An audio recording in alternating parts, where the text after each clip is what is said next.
Shalom family, yes, it is the professor here, and this is your Friday edition of From the Heart of a Woman. I guess I've been on a roll these past few weeks. It's like songs just keep coming to me, and last couple of days, this one song by Kelly Price just been ringing in my ears. I need a healing for my soul. Healing for my soul. And I got to thinking and the truth be told, many of us walk around here, and see, I'm fresh faced for a purpose this morning. I didn't put any makeup on, didn't even draw my eyebrows on, but we walk around here with our brows perfect, our eyelashes fluttering, our face beat to the gods, as they say, dressed to the nines, and with a smile plastered on our face, acting like everything is okay. But many of us have internal wounds. Inside, we are injured, broken, and bleeding. Dying a little bit every day. And yes, if you see me looking to the side, I'm reading because I had to take notes. This was so heavy when it dropped on me. And we die a little every day for the lack of acknowledgement of what's going on, what we've been through. We die a little bit every day for the lack of a safe space in which to air out our wounds and to find a place of healing. So, in my research, per my profession, I teach psychology and human development. And in one of the theorists that I teach, Eric Erickson, he talks about how a lot of trauma and situations come through our childhood. Freud believes the same thing too. So some of the childhood trauma and things we've tried to press down and repress can result in one of, or maybe all four, very common wounds. These four are: 1, abandonment; guilt; trust; and neglect. Today, we're going to talk about abandonment. So, let me get comfortable. Ask yourself if you often feel left out. Ask yourself, do you fear being left alone? Do you hate being by yourself? Do you find yourself in codependent situations or relationships or with family? Do you break off relationships quickly? Like, no tolerance, I ain't doing it, I'm over it. Do you find yourself attracting unavailable people? Ask yourself these questions, and if you answered yes to at least 3 out of those questions, you probably have wounds around abandonment. Did you suffer loss of a loved one in your childhood or even in early adulthood? Did you know that abandonment can cause a form of post-traumatic stress disorder? And post-traumatic stress disorder can rewire your brain. It greatly affects the part of your brain that's called the amygdala. That's, I hear people calling it your reptilian or your survival brain. Yes, it kicks you into survival mode, that part of your brain. And that part of your brain can be affected by trauma. So, I was doing a little reading, and according to an article I read in the Huffington Post, it stated that victims of abandonment PTSD have emotional flashbacks that flood them with a wide range of feelings that stem from mild anxiety to intense panic. This can lead to emotional hijacking, meaning you can't control your emotions like you'd like to, which can breed self-criticism, obsessive thinking, negative narcissism. You know how you tell me, oh, I'm so stupid, I'm so dumb, don't nobody want me. Yeah, chronic depression, and isolation. All those horrific symptoms. Now, how do we heal ourselves from abandonment PTSD?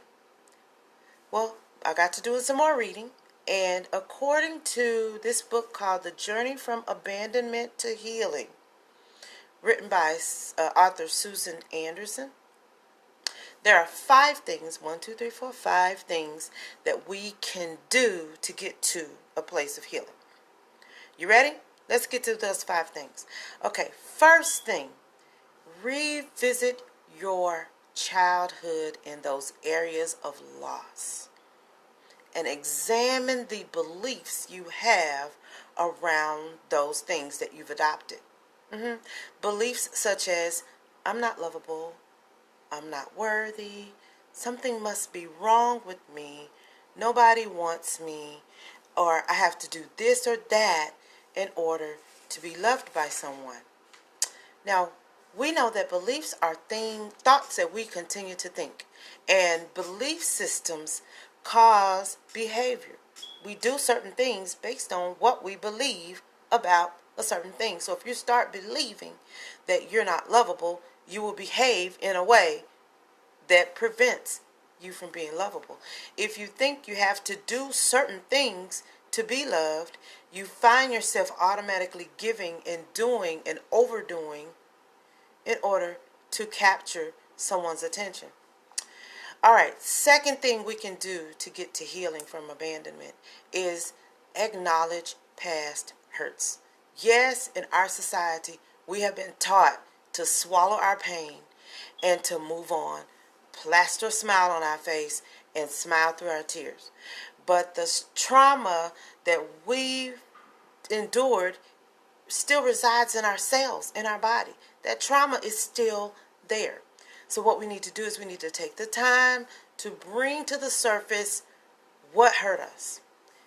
Recognize the part we played in ourselves getting hurt. Because sometimes some of our wounds are self-inflicted. Let's be for real with that. Take the time to say, this hurt me, that hurt me. It hurt me when A, B, C, D, E, F, G. I don't want to put a name on it because I don't want to lead you in your thinking. But think about the things and acknowledge those things that hurt you. For myself, it hurt me. And I felt a lot of loss at 28 when my husband passed away. And I was pregnant. And I stuffed and pushed down all those feelings. I pushed it all down. But now I'm ready to I've acknowledged that. That hurt me. You know, we said, well, that was God's will and that was God's plan. You know, that's what people say. At 28, that sounds ludicrous. But I had to acknowledge those past hurts. All right.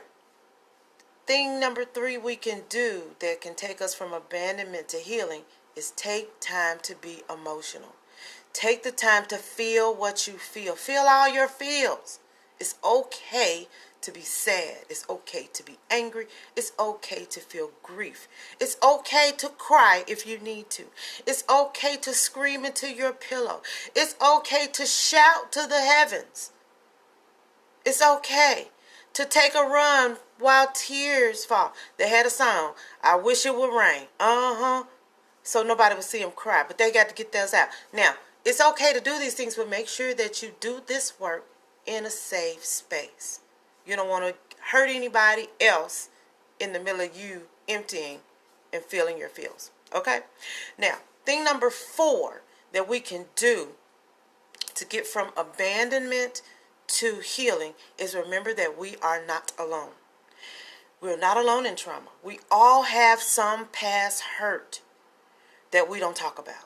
And each person's pain is unique to them. So there is no need for you to compare your pain to my pain or your pain to someone else's pain. Everybody has their own pain. But know that someone understands your pain. And there is a community of people out here who can support you.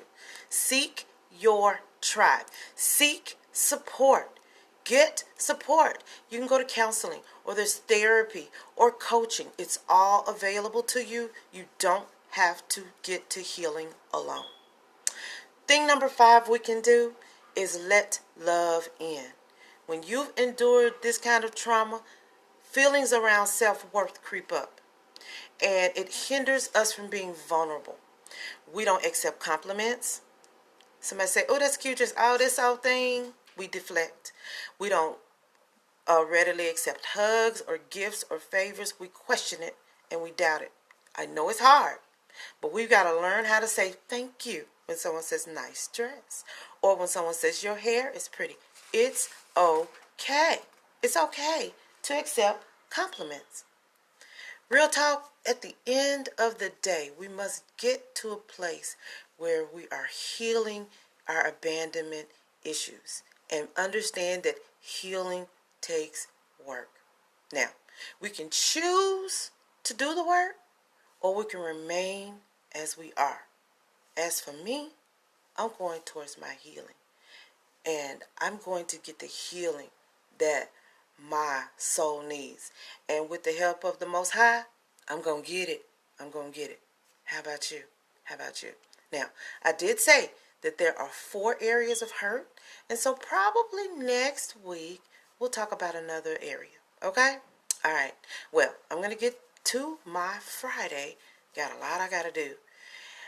But I wanted to make sure I put my prayer time, meditation time, and then my time with you guys at the top of the list. All right? So yes, thank you for spending your morning with me. This is the professor. We're going to get to a place of healing. Please drop your comments, your questions, I don't know, if you need to vent, put it in the comment section. I'm here. I read them. I do. I read them. I'm interested in knowing what you think, okay? All right. This is the professor. I love you guys. Peace.